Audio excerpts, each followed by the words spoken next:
What's up, everybody? Welcome to IGN Game Scoop, episode number 593. I'm your host, Damon Hatfield. Joining me this week is Justin Davis. Scoop. Sam Claiborne. Hey, everybody. And from the great state of Maine, Seth Macy is joining us today. Hello, hello. Seth is, I especially appreciate Seth joining us today because today is technically his day off, but the Scoops cannot wait. And you generously Scoop don't take a holiday. Yeah, Scoop does not take a holiday, except for sometimes when it does. We got a great show for you this week. We're going to talk about Avengers. We're going to flip through the September 1990 issue of Video Games and Computer Entertainment. But first, finally, after many months of rumors, the Mario 3D packages collection was officially announced, surprise announced by Nintendo this morning, along with a bunch of other Mario announcements to coincide with his 35th anniversary. So, Super Mario 3D All-Stars collection announced for Switch, Mario 64, Mario Sunshine, and Mario Galaxy. It's out very soon, September 18th. Lots of people are apparently excited for it. Lots of people are pre-ordering the game right now as we speak. But there are also some reasons to maybe be a little bit irked about the whole situation here. Some people are wondering why there's no Mario Galaxy 2 in the collection. Some people were hoping for a little bit more polish. They're not remakes, they're ports of these classic games. And also, apparently, they're only going to be available until March 31st of next year. As a package deal. As a package deal. And then what? Nobody knows what the future holds. Okay. Yeah, I think the Sunshine is in widescreen. It's in 16:9, and I think that's the only change, right? Like, otherwise they're just porting the games over. Mm-hmm. Is 64? It's 64 is in widescreen also, right? No, I don't think so. Weird, really? In the trailer, they filled it end to end with their they zoomed in, showing it. They just zoomed in. Yeah, they must have. Because I think they explicitly said that only Sunshine has been made widescreen. Oh man. That's so strange. They did that with Banjo-Kazooie just fine on the Xbox. And that was an HD version. I don't so much mind playing, the original 64. My only concern is have they done anything with the camera? Like, have they actually given it a camera that you can control? I'm sure the answer is no. Because that will make that game. That's what makes that game hard to play for me. The fact that you can't control the camera. I don't think it's that bad. I don't think it's a showstopper, but I do know that the C-Stick version of stuff was kind of strange. A lot of the time, the camera does a lot of work for you. It's definitely feels like a different era of game, but it's nothing like playing Resident Evil 1 now or something like that. Yeah, I replayed Mario 64 recently, and I know that's one of my favorite games of all time, so I know the game inside and out. But yeah, you definitely spend a lot of time fighting the camera, and many companies, including Nintendo, figured out how to do a 3D camera in the years after Mario 64 came out. Yeah. Go ahead. Okay. Okay. I'm a little bit down on this news. Mario Galaxy 2 is incredibly underrated and I think incredibly underplayed. I think its absence is kind of baffling and inexplicable. I understand why 3D World is not included because Nintendo does have sort of a cottage industry of porting over Wii U games onto the Switch, and it's coming, which you're probably going to get to. It's coming as its own, sort of full-fledged port. But, no 3D Land from the 3DS and especially no Mario Galaxy 2 is a big bummer for me. And so these three games for $60, some of which are over 20 years old. In the case of Mario 64, it bums me out. Like I'm a little underwhelmed, to be honest. Sam, how are you feeling about it? I think it's amazing. I don't really like Mario Galaxy or Mario Galaxy 2, so I don't really care about those games. But I really, really, really want to play 64 on the go, always. And then Sunshine is one of my favorite games ever. I think it's so great. I'm worried about I'll try Galaxy again, but it's a little bit too acrobatic. Kind of run to the end of the level based for me. And I think that's really cool for what it is. But I like the more explory type stuff, Sure. as you guys know. I think that I'm really confused about what they'll do because a lot of things just requires you to point at something and shake the Wii remote. There's just a lot of that in that game. And so I guess they'll just change it with button prompts where you'll just hit A and you'll jump from planet to planet to planet to planet. Because there's a lot of gimmickry in that game for the Wii remote. They clearly will have to take out the 2-player stuff. And I'm saying that fully knowing that the Switch is capable of point controls. It's just half of the Switches out there don't have those. They're a different system. They addressed that. They say you will have to buy a set of Joy-Cons if you want to play. Oh yeah, so you have to get a Joy-Con, and you can sync Joy-Cons to your to the Switch Lite. Yeah. Yep. That's good. So maybe they'll have those options, and then they'll also have the ability to turn them off, which would be cool. But yeah, like this collection is just one of the things today, and everything that was announced, it was just like the coolest news day that I wish was at an E3 so I could walk around and see that booth. Yeah, I'm a little bit bummed about the way Nintendo went about it. Like they didn't announce ahead of time that they were going to be making this announcement. So I woke up this morning and just like went through my routine. I was making coffee and checking emails and looking at the news, and then I saw a headline on another site just saying that Nintendo announced these remasters. So like, what? I like totally missed it, and I wish I could have been there to like watch it when it was actually being revealed. Seth, how are you feeling about the 3D All Stars? Oh, I sort of like you. Since I'm on vacation, I slept in, and I woke up to a text from former IGN community manager Chris Abbott telling me all about it. I watched it. I didn't like get any details. I went downstairs. I turned on the big screen TV. I dialed in YouTube and I watched it. And when they announced Mario Sunshine, I literally went because I did not expect that at all. I immediately started. Yeah, I don't know why, but I just didn't. Also, I have played Sunshine recently, and hopefully it's better than the last time I played it like a year ago. No, it's not. It's going to be the same game. I love that game. But it was hard to control on the GameCube, harder than I remember it being. But anyway, I immediately went out and pre-ordered it as soon as I could. Connor, my oldest son, he remembers Galaxy like very fondly. He was little when that game came out, and now he's 16, so he's got like his first wave of nostalgia.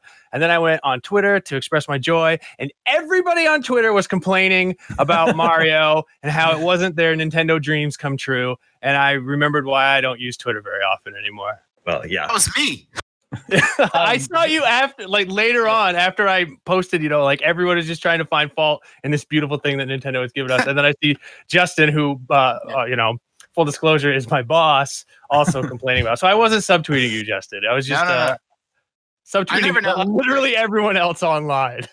No, I can never predict. Like before I'm going to share my hot take, I share my hot take before I read other people's hot takes. And so I don't know, am I about to be piled on by everybody, or am I a part of the pile-on? Am I a part of like the popular, more like common, opinion? And I actually have not read any Mario discourse from today, so I'm not really sure whether people are into it or not. But for me, I see it as Nintendo doing the bare minimum, and I'm actually pretty bummed out. Like I'm like to represent the older Mario games, they just tossed Mario All Stars on Nintendo Online. Yeah, and like you can't. There's nothing else you can do. Like those are inferior versions of those old games anyway. It's nice that it's free, or that if you pay for Nintendo Online, like you have these classics you can now experience in a different way. But I don't know. That felt like an afterthought too. I was not into it.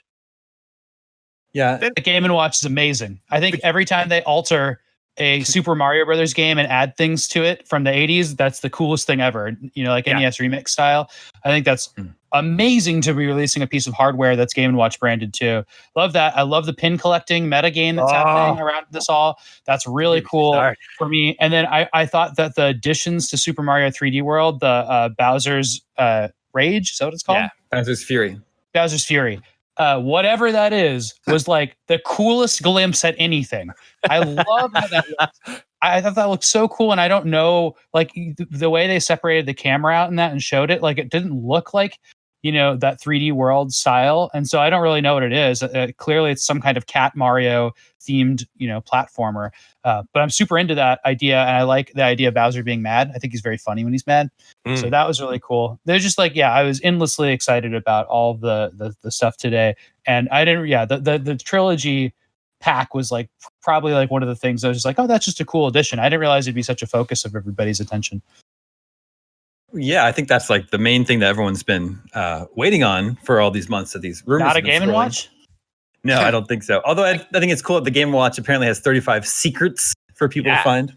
That's That so game got cool. launched. I thought maybe it was going to be like an on-screen thing, like on your Switch, and then they're like, no, it's a piece of hardware that you can buy, and it plugs into a USB-C port, and it has games already built into it. And I just realized that this purge of my game collection that I'm doing right now is completely stupid and pointless because I'm just going to fill up all the room that I'm making with more, useless junk that I never open and play. Damon, you got your wish. We now have a lineup for Nintendo this fall. Yeah, I don't know if that was my wish, but yeah, at least we now know what. Because they got Pikmin out of the way, right? And then there's like, oh my god, I forgot all about Pikmin. Yeah, Holy but cow. this comes out before Pikmin. Yeah, I know this is out. Yeah, because they wanted to do the announcements all at once for Mario. So they got Pikmin and Pokemon Snap out there. And then, those are, I don't actually know if Pokemon Snap is going to make this fall, but Pikmin, they say it is. And so now we kind of know what the kind of like cloud of holiday titles are for Nintendo. This supports my hypothesis that Nintendo is going to beat Microsoft this holiday season, even with the Xbox Series X coming out. In terms of like total in terms sales. of just like I think the Switch is going to outsell the Xbox Series X this holiday season.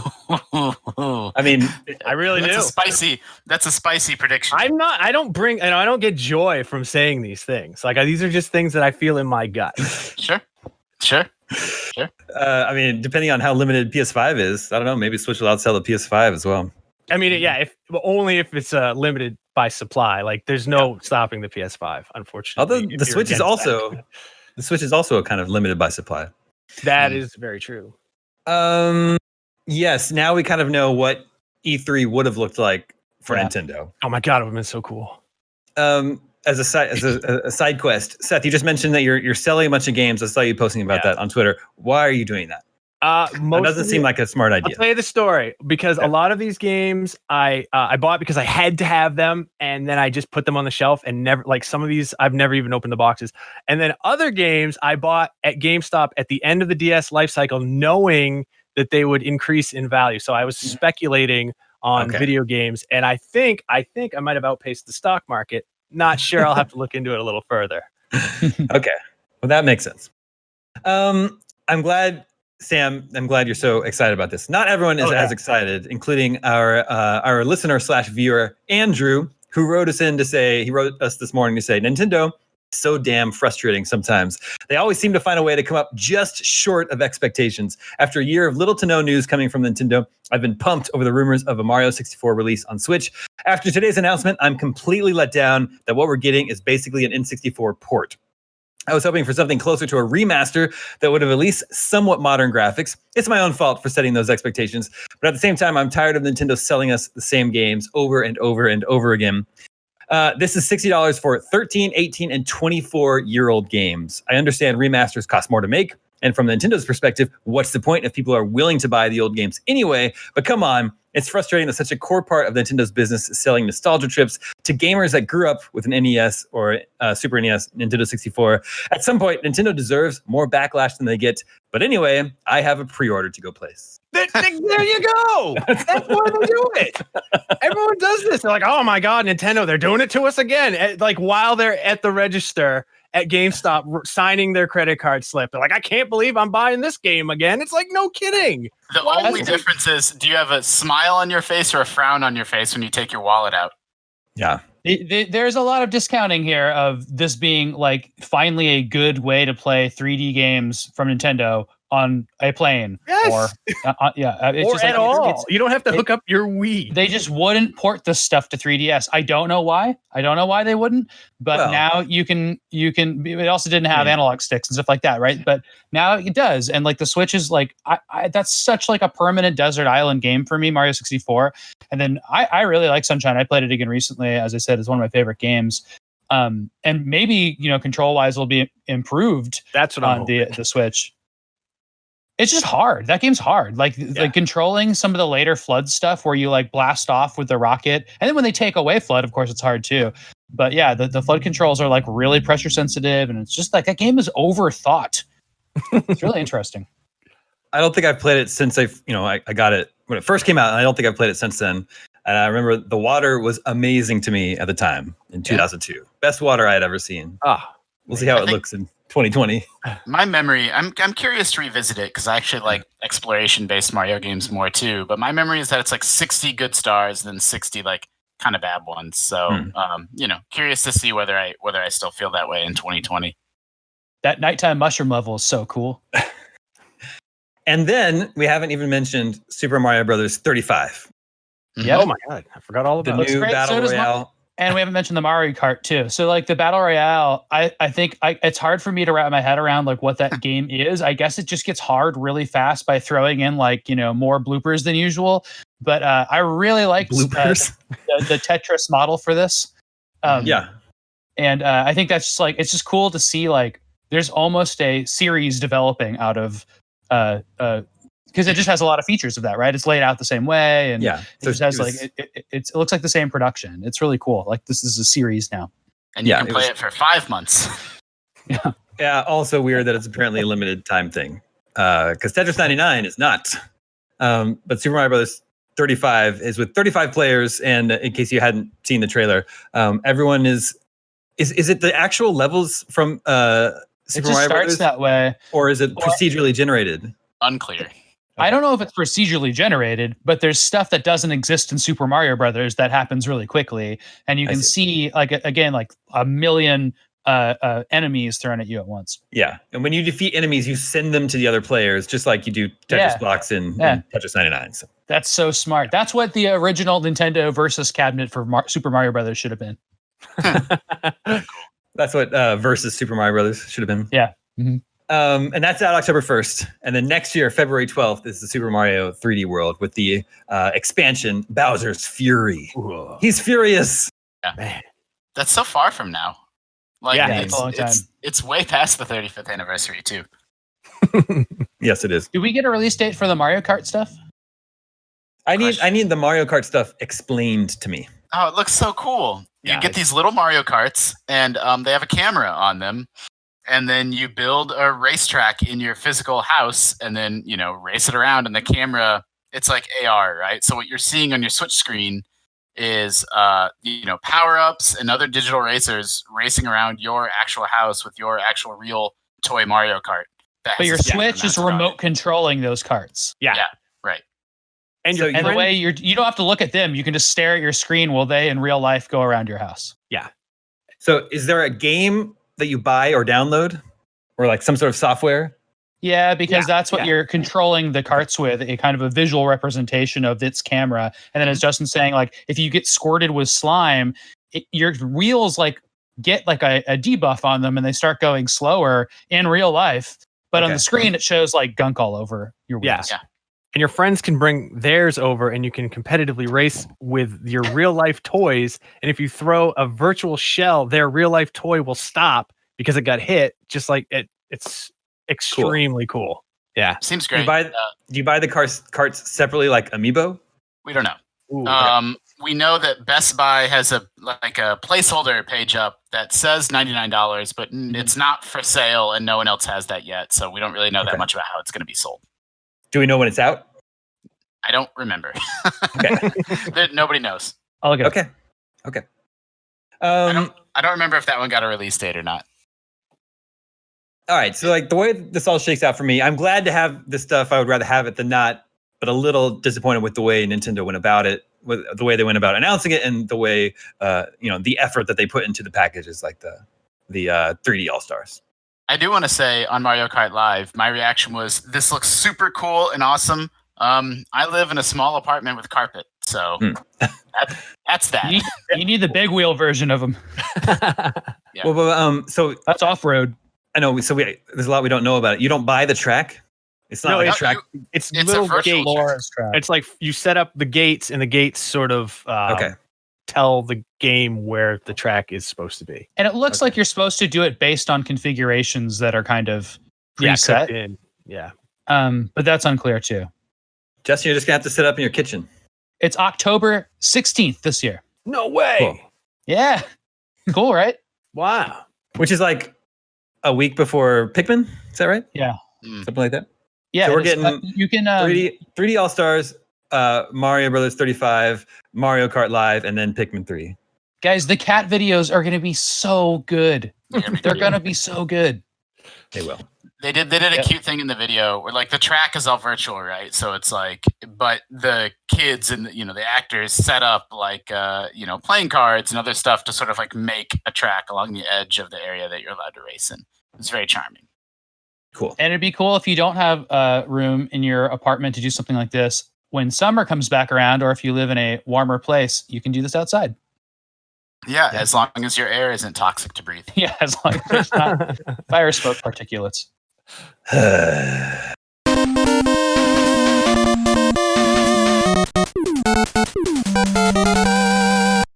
Okay, let's move on. Share what we've been playing. I know Sam has been playing Avengers. I played a bit last night. Anybody else playing Avengers? Yeah. Yes? No, wait. Justin said not yet? Yeah. Okay, and Seth is not playing. I have no desire to play it. No desire to play it. It just doesn't look like a game for me. Not enough simulation elements. You only play flight sims now? I only play Microsoft Flight Sim now. That's kind of actually true. Sam, what do you think of Avengers? I'm surprised at how I'm not surprised about how simple the gameplay is, but I'm surprised about how much I like the story and the characters so far. And I'm not talking about the Avengers. I'm talking about the main character, Kamala, and just like kind of following that story, even though it's just you just kind of walk through it and then you kind of fight through it and then you walk through it some more. Like, it's really good. I really like that part of it, and I won't mind playing, for a few more hours of this. But the next portion of the game, the multiplayer stuff, I haven't even touched, and nor do I really plan to. It's supposed to be post-campaign content anyway. Yeah. I probably wouldn't venture into that. Totally agree. The main takeaway, or my first impression, was that Kamala Khan is so likable. Definitely one of like the best video game characters of the year, I think. So she's good. She's really great. I still think all of the Avengers just look off like discount versions. Yeah, they look what about their voices? Yeah, they're also not great, even though they've got great voice actors. Like, it's crazy that we have this like set of expectations for what real life Avengers looks like now. That's so set in our mind that everything seems like a knockoff. Because there was a time in which there'd just be superhero games that came out every year, and like it didn't matter who voiced Spider-Man or what Spider-Man looked like year to year.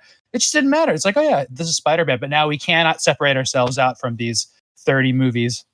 Well, it doesn't even have to be like the movies. Like, one of the first things you have to do when you go to A-Day, the celebration, is you have to wander around and collect comic books. And I think they use actual covers, like real covers from real comic books. And they look so much cooler than the characters in the game do. It's like, it's too bad they couldn't have done something like that, make it more stylized, Yeah.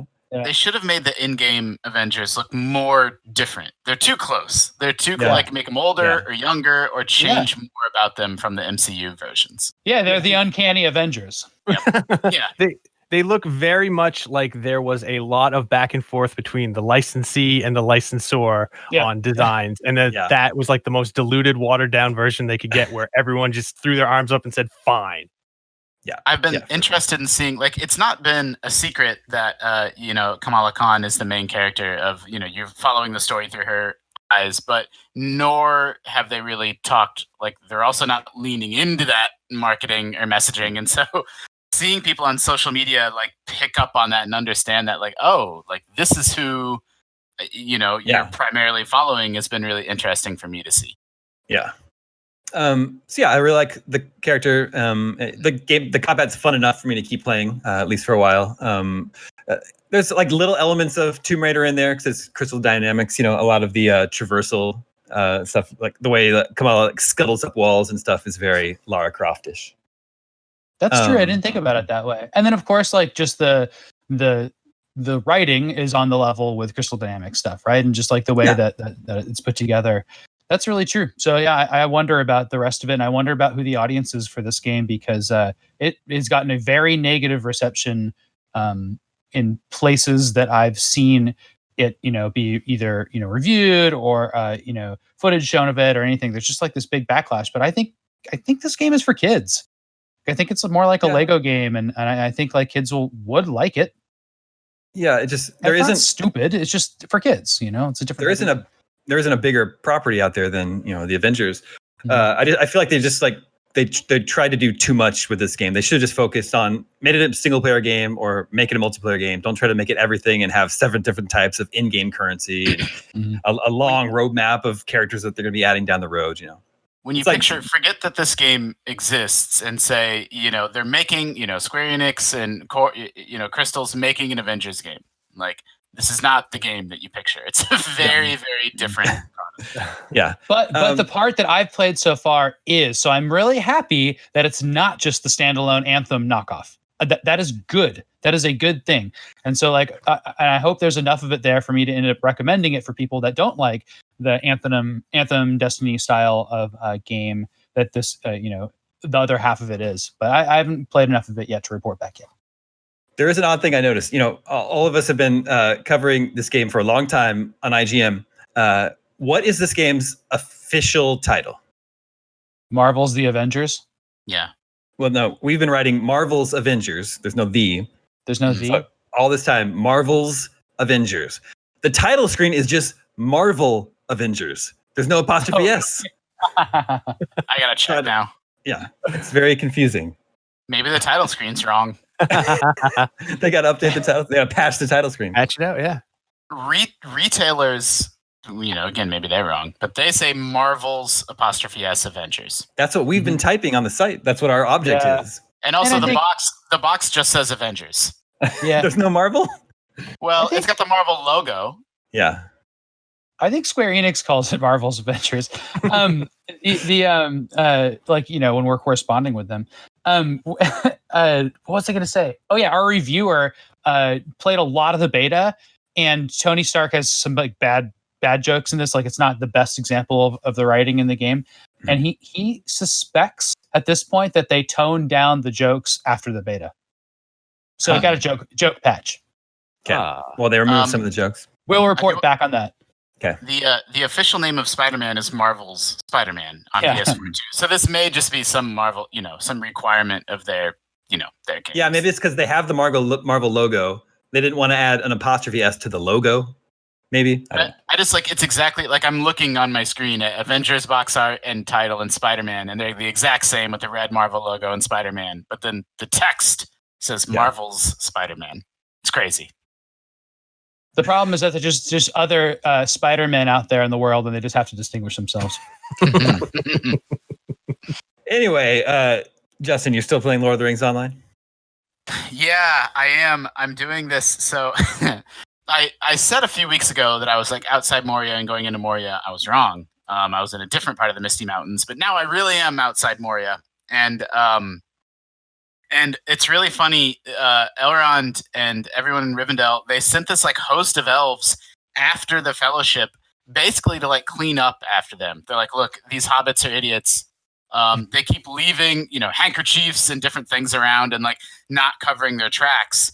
So, I'm going out and helping the elves of Rivendell, make a false trail to make the enemy think that the Fellowship went this way, or going out and collecting sort of this, defeating these orc messengers that are trying to take a message back about which way the Fellowship's going. And they don't even know that the Fellowship went into Moria for sure. They're like, man, we're not quite sure what path they took. So, I'm sort of scouting ahead, trying to figure out which path did the Fellowship take, and then kind of trying to clean up after them and make sure that the enemy doesn't know their movements. At this point in the book, the Fellowship is finally beset upon by wargs. Are you seeing lots of wargs? There are hella wargs there, and there's a big burnt hill with a bunch of wood that was. Gandalf set 2 trees on fire and scared off all the wargs. That happened a night ago in my reading right now, and so right now they're outside of Moria because they had found the dammed up river, and then went up some stairs and they find this giant black pool outside of Moria. So that's I'm still tracking you exactly. Yeah, Gandalf uses a word of command to light a bunch of trees on fire. And one quest that I went on was I had to go fetch Bill the Pony. Where I don't remember how it is in the. I read it last night. But how are you guys up like this? Gandalf tells Frodo, he's like, man, they go up and hike up these stairs and look at the gates of Moria, and they're like, man, the pony can't get up these stairs. We got to let him go. And then Frodo's like, Sam's going to be devastated. And then Sam he cries. but Gandalf whispers in his ear, he's like, listen, man, you're going to find a really great pasture and you're going to go and I hope you find your way back to Rivendell. But if you don't want to go to Rivendell, it's totally fine. And then they slap him on the bottom and he walks off. It's a hilarious part of the movie where it's clearly something that they like forgot to film, and they're like, holy shit, like they just enter the mine and then don't have their pony anymore. So there's this like inset scene of Sam being like, oh, a mine is no face for a pony, he'll be fine. And then he leaves.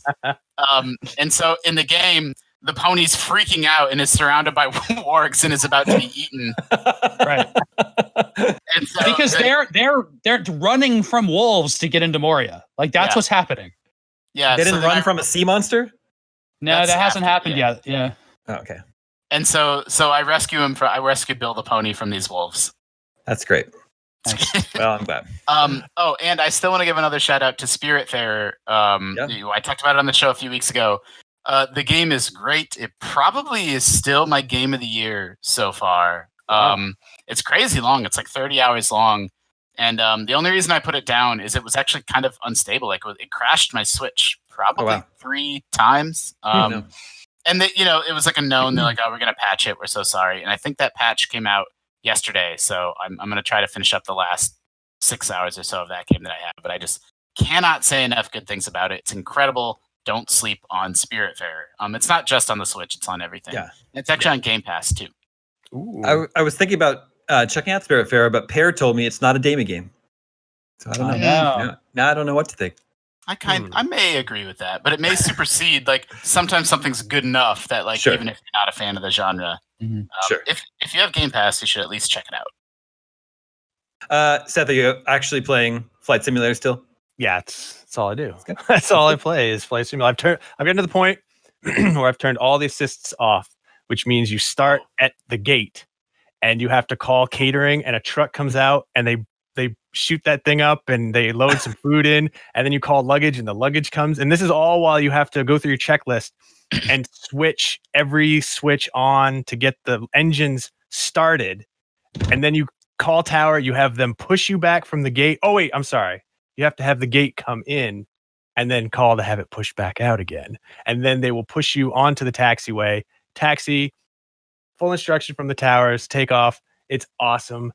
I love it so much. It is like, it does not sound fun at all, but I cannot express how much I enjoy just like every little detail, having to go through it all to successfully fly, like a 787 Dreamliner. What's your like ideal airport that you want to go to now in the world? I probably have been to all of the ones that I really wanted to go to between the alpha, the beta, and the review period. No, I mean in real life. Oh, in real life. There's that one. It's one of the landing challenges. It's this crazy little airstrip in Alaska. And so a dangerous one? Oh, yeah. And you can only go in there in like a Cessna. And you have to, last minute, you just have to cut the engine, turn 90 degrees, and just basically go sideways on 2 wheels onto this little airstrip. And I think that would be fantastically thrilling. Go watch YouTube videos of the real thing. It's amazing. How do they treat Air Force bases in that game?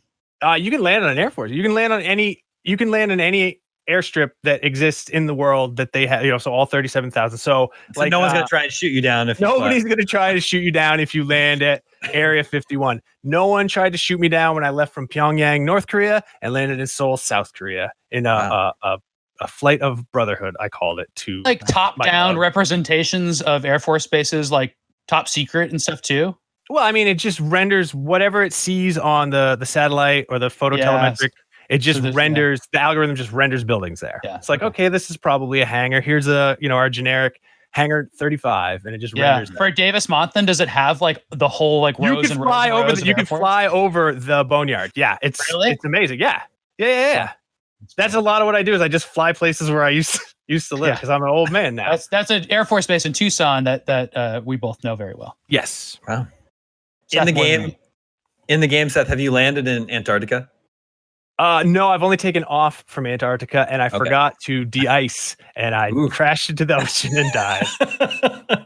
Can you like fast forward? Like if you're going to be flying over the water for like 3 hours, is there like time dilation? Yeah, you can go. I mean, it's not time dilation, but you can choose to be. Oh, I just want to go to the descent, or I just want to go to like final approach, or I just want to like land the airplane. Is it a cheat code? Yeah, $sign time. $sign time. $sign time. Yeah, that's how you can also bring your wanted level down when you fly over the Air Force base. Just like SimCity. Oh, I love it so much. All right, let's check in with the listeners. Hey, listeners. Already? Yeah, already. We got to get through this magazine. Remember, you can always reach us at the email address gamescoop@ign.com, just like Darren did. And Darren says, "My name is Darren, but Bluke has been my gamer name for about 25 years, and I live in Salt Lake City. I'm almost 42 years old and a very long time listener of GameScoop, fan of IGN since the N64.com days. Wow. So I was a double dad, but got divorced and remarried, and now I'm a triple dad. Oh. Last week I was driving with the whole family, and while I usually only listen to GameScoop when I'm alone, I decided to listen in the car while everyone was playing on their phones. Of course, just a few minutes in, Damon says, "But first," and I laughed, as I always do. My wife asked what I was laughing at, and I had to explain how you always say "but first," and it always makes me laugh. She rolled her eyes. Anyway, I said over to my shoulder to the kids, 8, 12, and 14 years old, "Do any of you know what it means when a baby is born breech?" They all say no. I replied back to them, "I will tell you in just a second, but first." Good. My wife groaned, and the kids are like, "But first what? Are you going to tell us?" Meanwhile, I'm laughing hysterically. So my question for the group is, do I earn dad joke of 2020? Pretty good. Good. It's up there. The year's not over yet. Yeah, there are 3 dads on the show. We definitely can appreciate a good dad joke. Oh yeah. I know how hard it can be to come up with original material for dad jokes. So like if there are any other dads listening out there, I actually know a lot of jokes in sign language, and I guarantee you no one has ever heard them. Oh. Okay. Ooh, well done. Well done. I taught my daughter the thing like look under there, underwear, and then you laugh because they said underwear.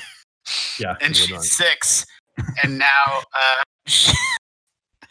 she tries to use it on me so much that like the fact that she's so horrible on it is what makes it funny. Yeah. And I tell her, she's like, "Hey Dad, look under there." And I'm like, "I know what you're trying to do. I'm not gonna say it." But then she just doubles and triples and quadruples down until I'm like, "Underwear." And then she's like, "Ah, I got you." But you didn't though. I already told you. I knew you were doing that. So it's just a big party over at my house all the time.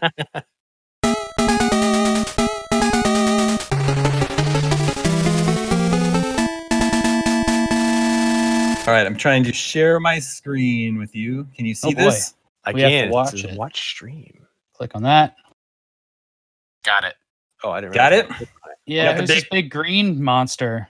This is the Oh, you September. look at that guy. The September 1990 issue of Video Games and Computer Entertainment.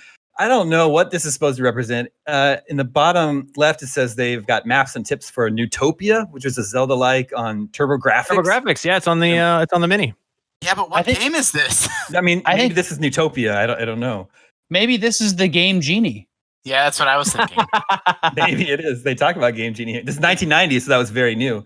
But this is just representative of a time when they didn't have assets from publishers, so they had an illustrator on staff that would have to create all this stuff for them. That is really cool. We'll dive right into it. It's an ad for Mission Impossible on NES, and it just shows the box art, and then need we say more? And I don't know that Mission Impossible, the TV show, is really that big a property in 1990. This is 6 years before the Tom Cruise movie. Yeah. You So need yeah, to I be- think You need They to be needed to say so more. sure. You need to be so sure you don't need to say more to get away with an ad like this. There Mission was Impossible on NES. a Need to say remake, more? I think, on CBS, or a reboot of that show in the early 90s. I used to watch it with my dad. Do you think this is based on that? I think it actually is, yeah. Because look how So old it- Peter Graves is. He's an old man in this. I guess he was Yeah. perpetually an old man, but Yeah, that's I true. definitely remember seeing this as a rental and ignoring it.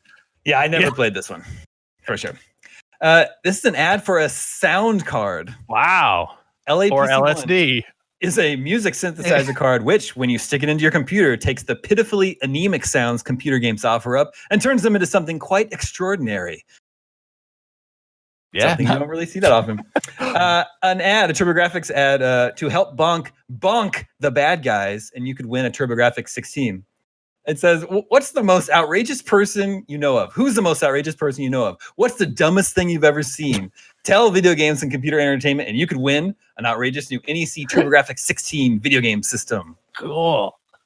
Why do people go through that? What? To enter, fill out a postcard with your name, address, and phone number, along with one famous person and one well-known thing that deserves to be bonked. First prize is the CD player. Yeah. I'm uncomfortable with what the magazine's going to do with this information. And it's like, go bonk.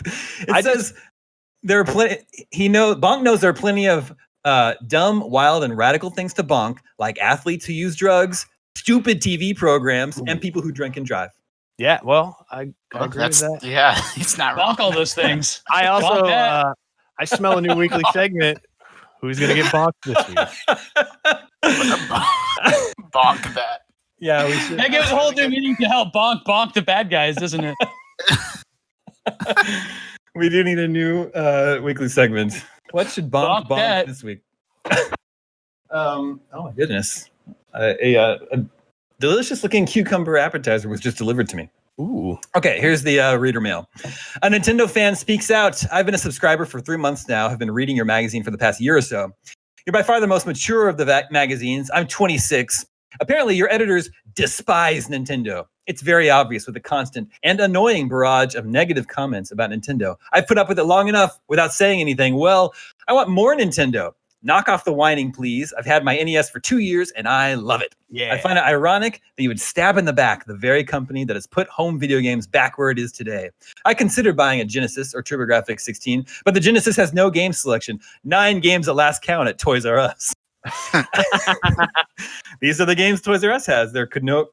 How could there be any other games?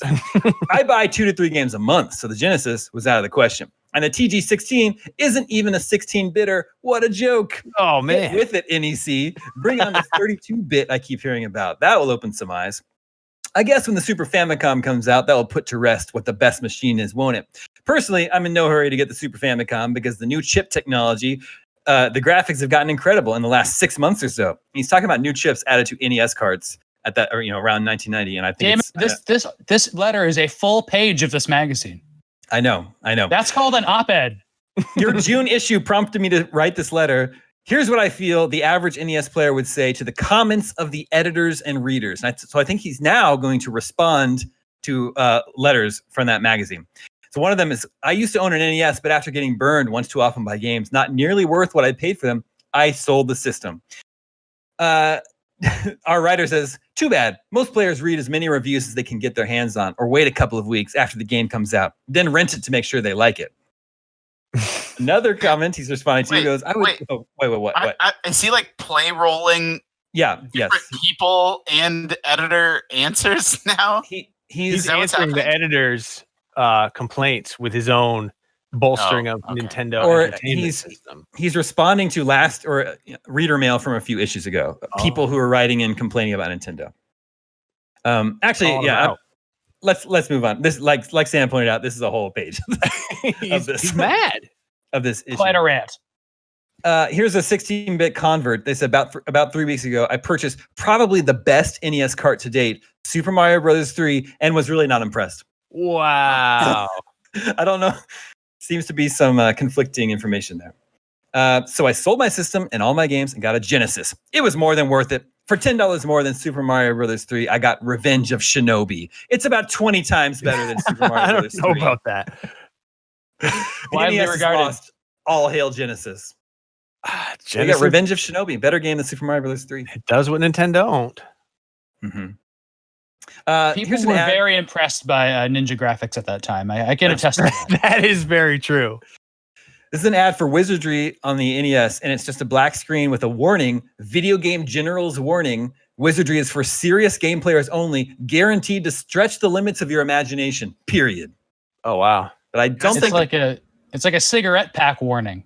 Yeah. I wouldn't say the creators of this advertisement were really stretching the limits of their imagination. It's actually the dream of every video game cadet to eventually become a video game general. That's what I was going to say. Who's the video game general?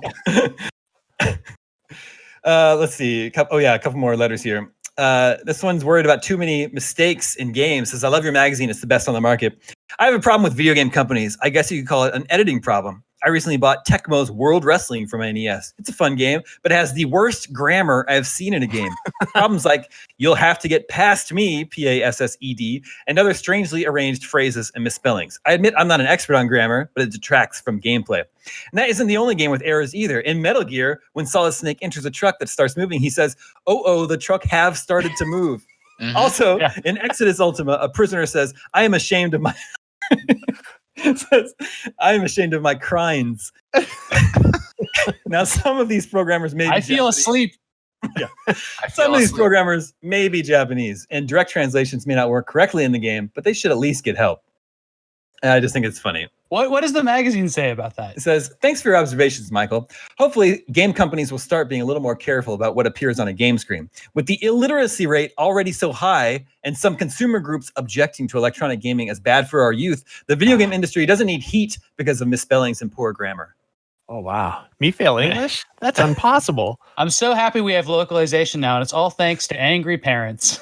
I don't remember an especially high illiteracy rate in 1990. I think that's maybe 1890. I think I was Exactly. too, I was like, a kid when the NES was around, so I didn't notice any of those spellings and typos. And then Metal Gear was the first one I can remember being like, oh. In a minute. It's an ad for Aston Axe. The classic, the action on screen has come alive and is now in this kid's living room.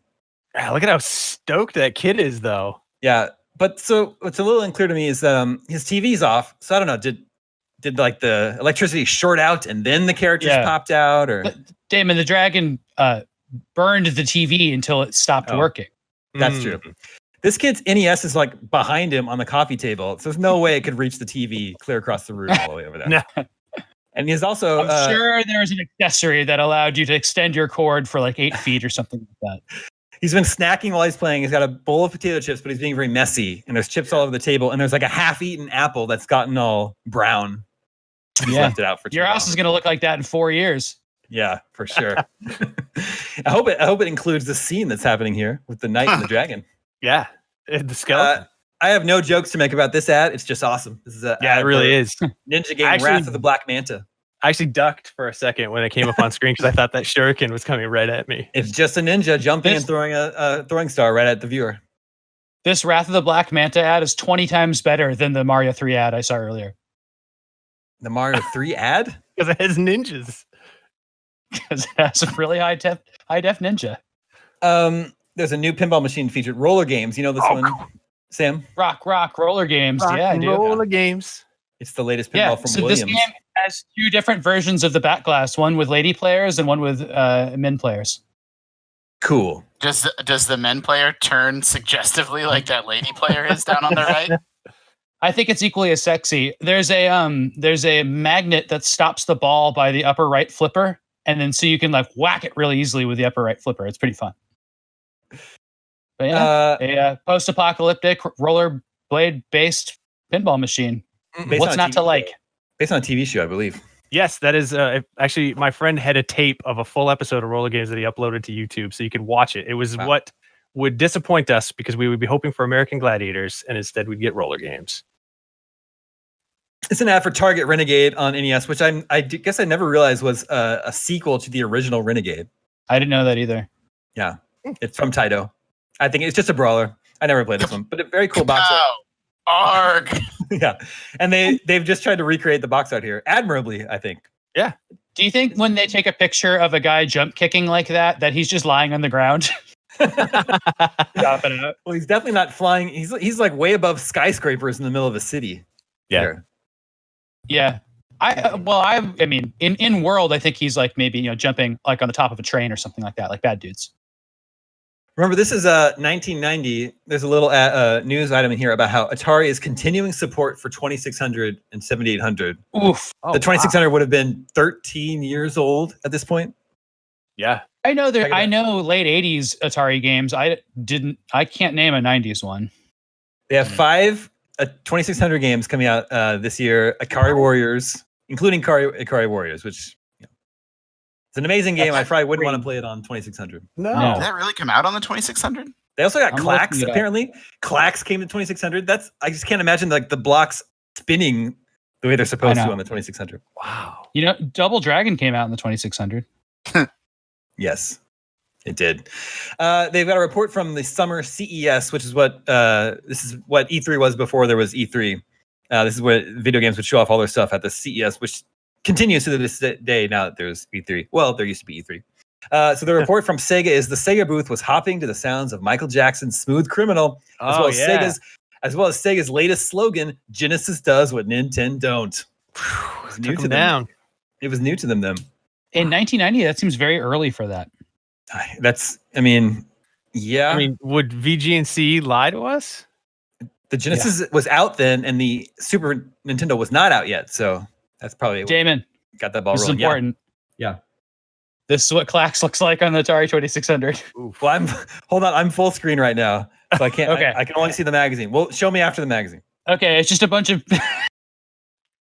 It just looks like a ladder. Cool. Konami debuted a helmet zapper for the NES called the Laser Scope peripheral. Does anyone remember this? I remember reading about it, but I don't remember anything about it. It's a helmet you put on your head, and it's a light gun that you wear on your head, and then it's voice activated. So you say, like, "Oh yes, I do remember that." Then, yeah. I mean, is it meant for accessibility or just cool people? I don't know. I mean, unfortunately, I don't think they were thinking too much about accessibility back in those days. Well, there was a really good Nintendo controller that used like mouth controls and stuff like that. And it says a microphone monitors any sound you make, be it fire, shoot, or oatmeal, turning it into a command to blast. Oh. So this thing really came out, but apparently it didn't work very well because any sound it picked up would cause you to fire.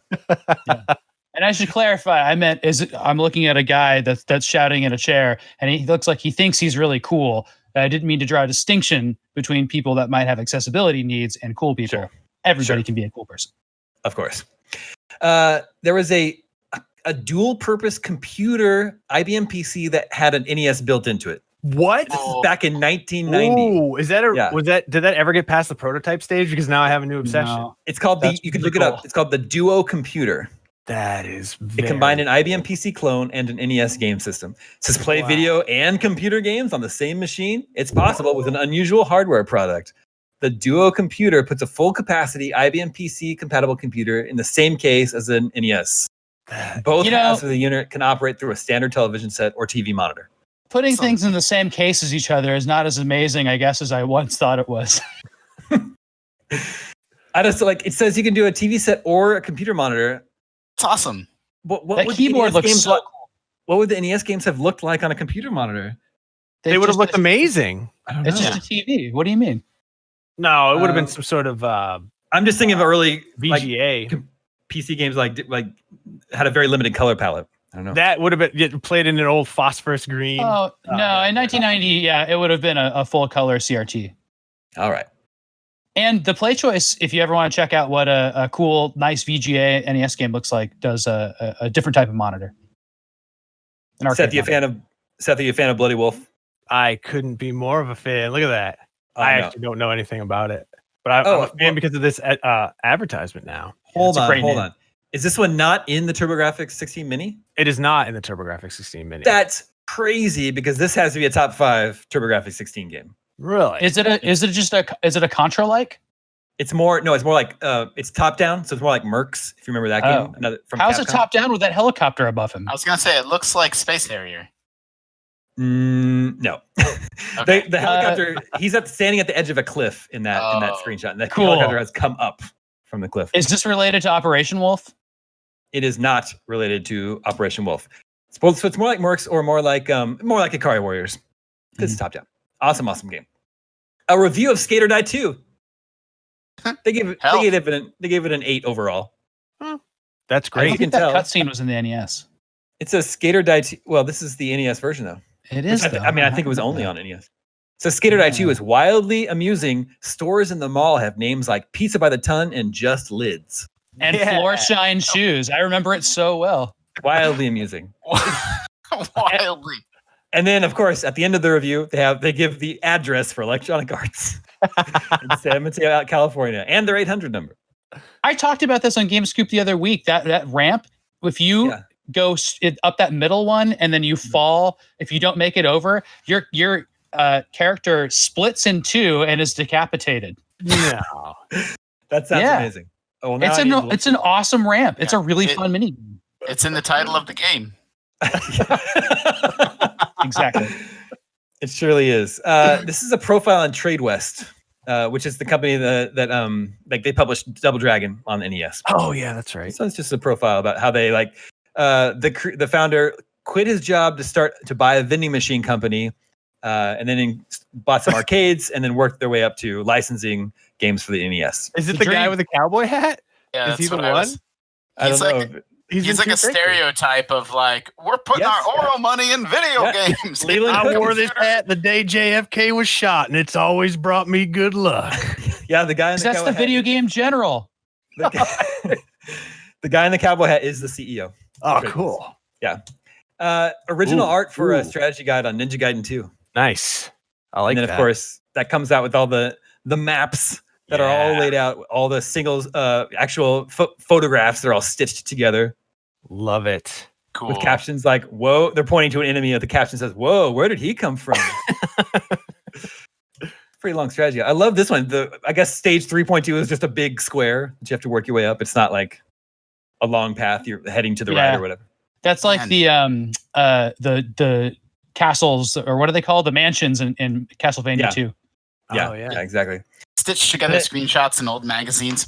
So good. I know. Berkeley Mansion. Cool. And then here's the guide to Notopia, but this art is so weird. Wow. Yeah, it's just like this. About half of the albums I own on Bandcamp have this kind of art for their album. Yeah, I think this is kind of great. Yeah. It's just so weird. And then it says, this logo here says for the Genesis, but it's not. It's a TurboGrafx 16 exclusive. So I mean, that doesn't look like a Sega Genesis logo. So no, it's not a Genesis logo either. I don't know what that means. Unless they just got some weird artwork from somewhere that they maybe they mean like Genesis in terms of like beginning. And yeah, maybe. And finally, there's a reader poll. The readers pick their top games, and this whole article is about how they surveyed their readers and then put them into different groups like enthusiast gamers and mega gamers. Like a segmentation study. Exactly. So they came up with mega gamers instead of hardcore gamers, whatever they would say. And then they pulled each segment on what their favorite games were. Each segment, video games and computer entertainment readers, general gamers, and mega gamers, each segment picked Golden Axe. Yeah, hell yeah. As their favorite game. Oh, I gotta say, like in 1989, Golden Axe was probably my favorite game also. Beating out games like Mario Bros. 3, Mega Man 2, Ninja Turtles, even Revenge of Shinobi, which we know is about 20 times better than Super Mario Bros. 3. Oh, yeah. Oh, yeah. That is the September 1990 issue of Video Games and Computer Entertainment.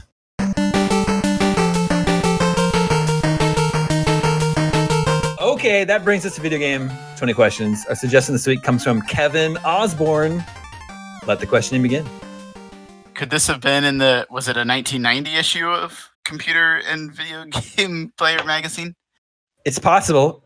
It is possible it could have been in that issue. Okay. Did this come out on the NES? No. Oh yeah, that's true. This game come out, was this a computer game? Did this come out on computers? No. Was this ever in arcades? Yes. Ooh. Was it a console exclusive? He just said it was in arcades. I know, that's why I want to know, but that could have been a game from Sega that was only on Genesis. Yeah, because we only covered, I see what you're saying, yeah. Mm-hmm. So that's 5. Okay. Is the company that made this game still around? Yes. Okay, so what? Whoa. We're looking at Capcom, so on. Is this an American-made game? No. Is this game violent? I mean, in the strict yes or no answer, yes. But there are levels of violence. It's not Kubert, although he's got a mouth on him. Yeah, that was made in the United States. All right. Is this from before 1983? Yes. Oh, taking it way back. It was in arcades. It is way back. Before the crash. But the company is still around, so like, not Atari. Could be Yeah. like an Activision. Well, and it was game. Japanese made, my bad. But it was an arcade. Did Activision make any arcade? Oh, yeah, it was. Well, Not it wasn't American Japanese. made. It was not American. It could be a European. One of those weird specky games. Yeah, it could. I don't think so because the two industries were in Japan and America for arcades. I mean, I don't know. Space Invaders, like, depends on how far back you want to go. yeah. Is this a sci-fi game? Yes. That's 10. Do What year did Tron come out? Well, that's an American-made game, Yeah. and it's from 1982. I can only think of American early arcade games. Well, you hit Taito. That's great. So then all of Namco. Yeah. Think of all of Namco. So Galaga and Pac-Man, all that stuff. Then you got Konami. They had a bunch of stuff at the time. Frogger, for example. Sega did a ton of games. That's why I Nintendo. can't think like that early. You're looking at like Frogger and like Rally X. Like I can't think of like much Yeah. else. It'll be something like that. But then, Nintendo had a huge amount of games by that point. And it's crazy. Are you Did this flying use a spaceship around in this game? Yes. Did this use a joystick? Yes. As far as I know.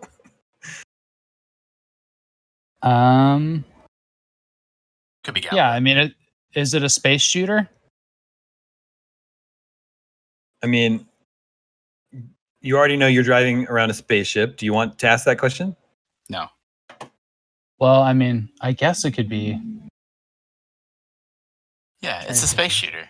Is this game does this game scroll? No. Is it in color? Yes. It's not Asteroids.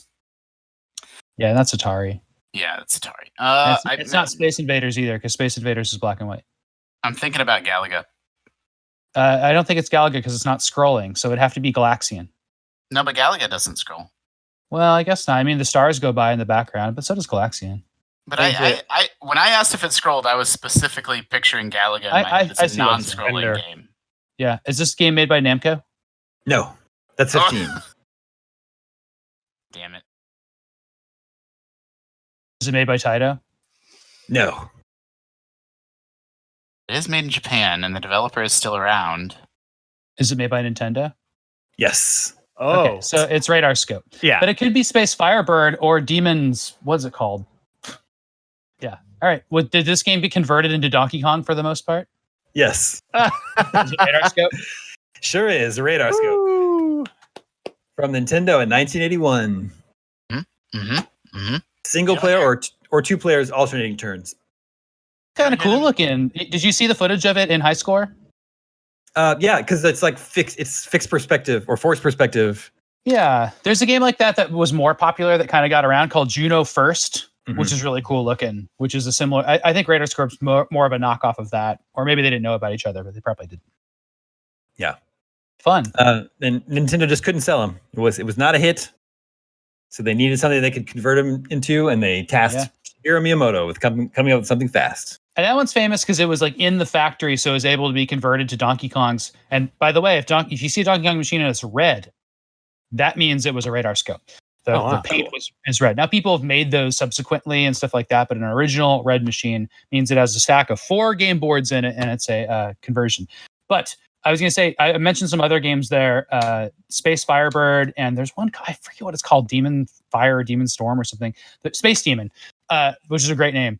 Those were around too. There was like a couple of Nintendo shooters that came out like kind of that Galaxian era. They're neat. Cool. That is all the scoops we have for you this week. Remember, you can always reach us at the email address gamescoop@ign.com. Thank you, Justin. Thank you, Sam. Very special thank you to Seth for joining us on his day off. Always a My name is pleasure. Damon. This is IGN Game Scoop, and we're out.